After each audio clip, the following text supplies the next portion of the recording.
Hello everyone, मैं प्रतिभा आप सभी का स्वागत करती हूँ अपने चैनल पर। आज हम एक बहुत ही स्पेशल टॉपिक पर बात करने वाले हैं, जो है कि भारत के महान चिकित्सक सुश्रुत।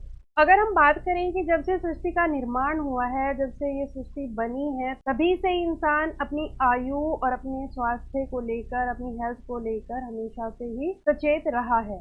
वही कंपेयर आज हम करेंगे कि किस प्रकार से आज आधुनिक युग भी हमारे पुराने युग से मात खाता है।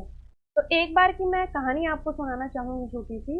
एक बार की बात है कि आधी रात थी और सुश्रुत ऋषि जो थे वो सोए हुए थे। तभी एक यात्री चीखता चिल्लाता हुआ उनके दरवाजे पर आता है।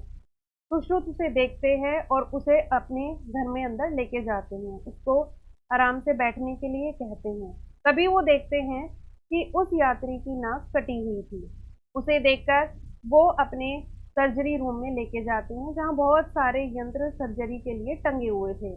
उस यात्री को पानी के गिलास में कुछ थोड़ा सा पाउडर मिला के वो देते हैं, ताकि उसको दर्द से आराम मिले और उसका जो शरीर है वो सुन्न हो जाए, जिसे आजकल एनेस्थीसिया भी बोलते हैं। तो उस पानी को पीने के बाद उसे थोड़ी राहत होती है। और वो जो ऋषि हैं वो क्या करते हैं, बगीचे से एक पत्ती लाते हैं। उस पत्ती से उस यात्री की नाक की नाप लेते हैं।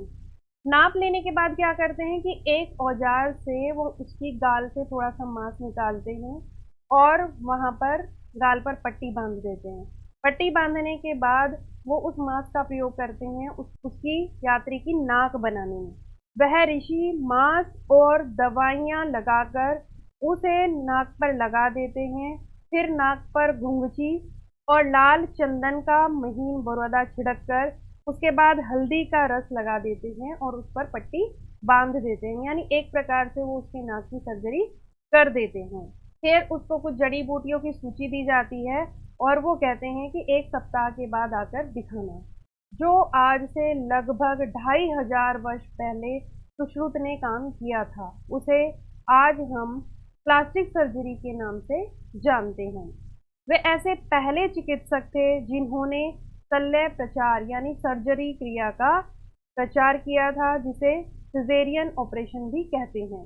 स्टोन्स होती हैं उनकी सर्जरी करने में भी परफेक्ट थे। साथ ही साथ जो टूटी हड्डियां हैं उन्हें जोड़ने के लिए और मोतियाबिंद के ऑपरेशन में भी वो बहुत ही ज़्यादा परफेक्ट माने जाते थे। सुश्रुत प्लास्टिक सर्जरी के जनक थे और उन्होंने अपने बहुत सारे शल्य चिकित्सा के उपकरणों का भी निर्माण किया हुआ था।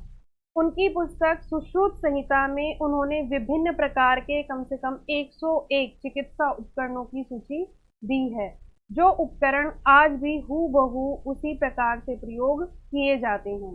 वह उस समय जो चिमटियां बनाते थे, ये आप देख सकते हैं उपकरण, इन चिमटियों के जो आकार दिए जाते थे उनका नाम वो उस समय के पशु पक्षियों के नाम पर रख देते। आज भी अगर हम देखें तो आज भी यही परंपरा प्रचलित है। जैसे आज भी उन चिमटियों का नाम रखा जाता है क्रोकोडाइल फारसेप्स, हॉकबिल, हॉकबिल फारसेप्स। तो इस तरीके से चिड़ियाओं के नाम पर या पशु पक्षियों के नाम पर उन उपकरणों का नाम रखा जाता था।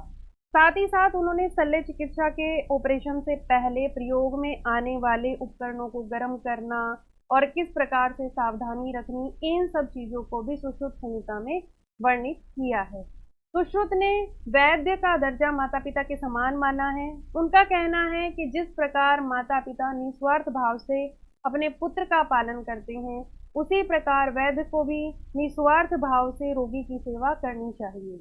इस मनोभाव को उन्होंने एक श्लोक के माध्यम से इस प्रकार व्यक्त किया है कि मातरम पितरम पुत्रान बांधवानपि चातुरः आप्येतान भी संकेत वैद्य विश्वासमेति च विसृजत्यात्मानम् न चैनम परिशंकते तस्मात् पुत्र वदेनैनम पाल्य दातुरम भीषक। यानी रोगी अपने माता पिता, भाइयों और संबंधियों को भी शंकालु दृष्टि से देख सकता है, किंतु वह वैद्य के ऊपर संपूर्ण विश्वास करता है। वह स्वयं को वैद्य के हाथों में सौंप देता है और उस पर जरा भी शंका नहीं करता। इसीलिए वैद्य का भी यही कर्तव्य होता है कि वह रोगी की देखभाल अपने पुत्र की तरह से करे। ये जो लाइन है ये भारत के महान वैज्ञानिक पुस्तक के कुछ अंश हैं। आई होप आपको ये जानकारी अच्छी लगी होगी और इसी प्रकार की वीडियोस के लिए आप हमारे साथ बने रहिए। Thank you so much.